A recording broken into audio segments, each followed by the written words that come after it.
You're listening to A Slice of Therapy with me, Alun Parry.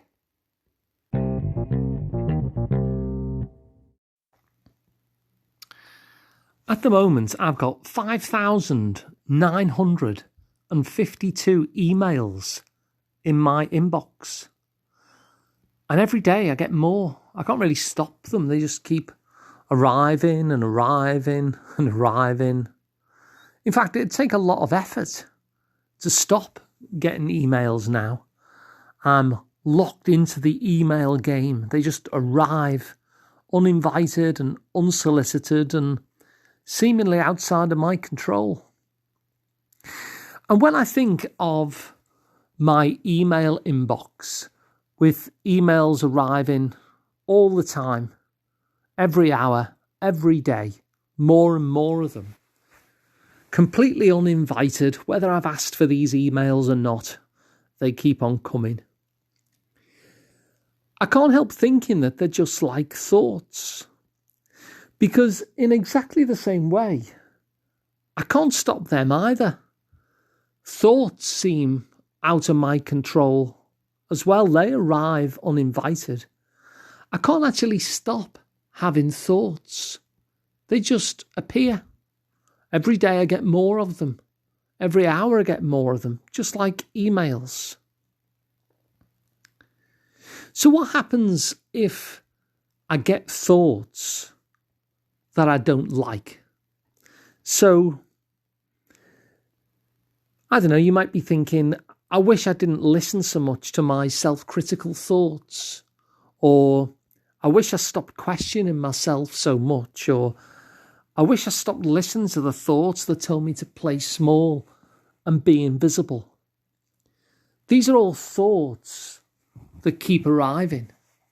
These are all thoughts that say, oh, you're not doing very well, or what did you say that for? Or a thought that says, don't be going for that opportunity, stay small, be hidden.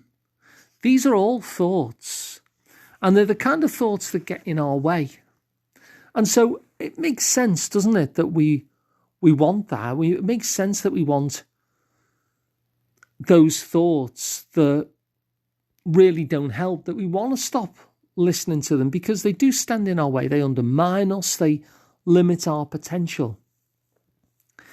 And yet, as I see yet another email arrive into my inbox, utterly uninvited like they do, I can't help but go back to that same analogy and think, well, what would we do if we got unhelpful emails? In fact, I'm sure you do get unhelpful emails. I know I do. So what do I do with unhelpful emails? Well, me personally, I delete them without reading them. Once I see the subject line, and I think, oh, I get it, I know what this is, I just hit delete. When I can see that it's an unhelpful email or an email that's not going to add value to me, I don't sit and read them all. I press delete. I don't spend any time with that email whatsoever. Now, it's true that I can't stop it arriving. That email has arrived no matter what. But I don't have to read it. So once I see that it's no help to me, I just hit delete. Now, in a similar way, I suppose, if I don't want to hear from the thoughts that get in my way, that aren't helpful, that undermine me, that keep me playing small, that question everything that I do, then, well, they may well keep arriving as well. Oh, I keep thinking this thing. But at the same time, I wonder, could I do the same as I do with the emails? You see, often with an unhelpful thought, just because it's arrived, we open the email just because it's there. And then we read it, and then we take it on board and believe it. And then we keep going back to read it again, and read it again, and read it again. And in fact, another email similar to it might arrive, and we'll read that too. Now, there's someone on the internet whose mailing list I'm on.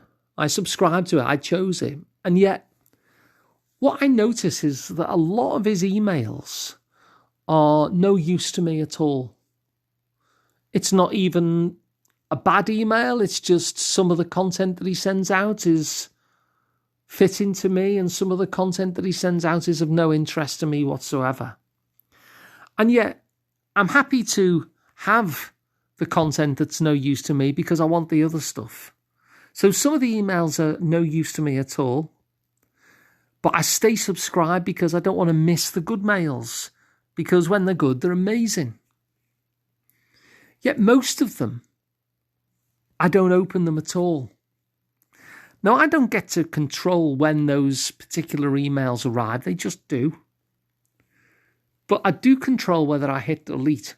I do control whether I spend time with those emails or whether they just arrive and I pass them on again. Now, if our thoughts are like emails, then we can't stop them arriving, but we can decide which ones to spend time with. So, if you don't want to hear some thoughts, like we said before, I don't want to be listening so much to my self-critical voice, and I don't want to be listening so much to that voice that tells me I'm useless, and I don't want to be listening so much to the voice that tells me that I don't deserve to go for that opportunity. Well, if we don't want to be listening to that voice, then we could press delete. You see, you can't necessarily stop having the thoughts. And often that's what we try to do, isn't it? We try to stop having the unhelpful thought.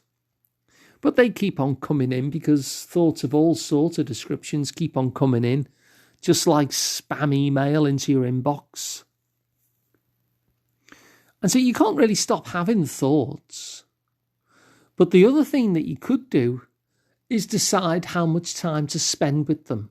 You can decide whether to open an email. So if you don't want to listen to those thoughts so much, it's almost like I don't want to read those kind of emails.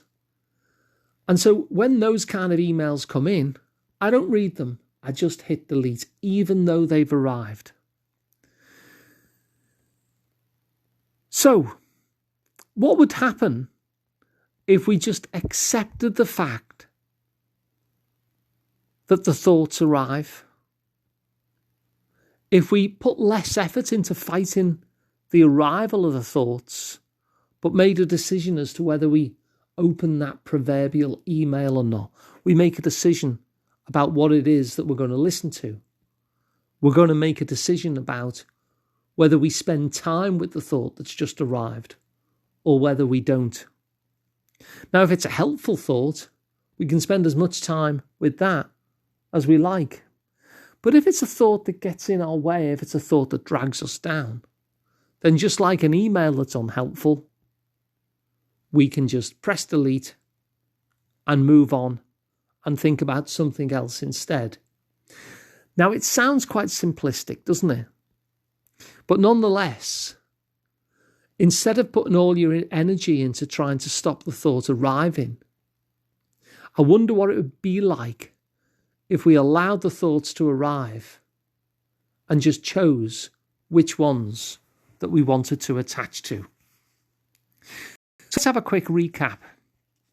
I was saying at the start that I've got nearly 6,000 emails, and it would take more effort to stop getting those emails than just to accept that they're going to keep on arriving uninvited all the time. Just like thoughts, in fact. And just like thoughts, we can't stop them either. And many of those thoughts kind of get in our way. We don't want to hear them so much. We don't want to be listening and taking notice of these thoughts that keep on coming in sometimes. And so I mentioned that I'm subscribed to somebody, and their newsletter is really good when it's really good, but there's also a lot of junk in there as well. Junk as in it just is of no use to me. And so I actually allow every one of those emails to come into my inbox from that person. But many of them I delete. When I look at the subject header and see that it's of no use to me, I press the delete button without even reading it. But the ones that are useful, the ones that are helpful, I open them and I can spend half an hour reading this email. I can go back to it again and again and read it even more and get more value from it. And so just like our thoughts, I don't have any control about which kind of email is being sent. Some of them's junk and some of them's helpful. The one thing I do control is how much attention that I put on that particular email, how much attention that I put on that particular thought. And so if we don't like listening to a particular thought, then we don't have to spend too much time with it. We can't stop it arriving, but just like a cloud passing by, just like a train passing through a station, just like an email that lands in our inbox, we can decide whether to open it and read it and focus on it, or whether to hit delete. So I hope that's useful as a little concept. And if it is, please pass it on so other people can get the use as well. If you'd like to work with me directly, I'm Alun Parry. You can find out more at liverpoolpsychotherapy.co.uk. And please subscribe to the podcast because it's completely free and it means that you'll never miss an episode again. So thanks for listening, and I'll be back on the next one.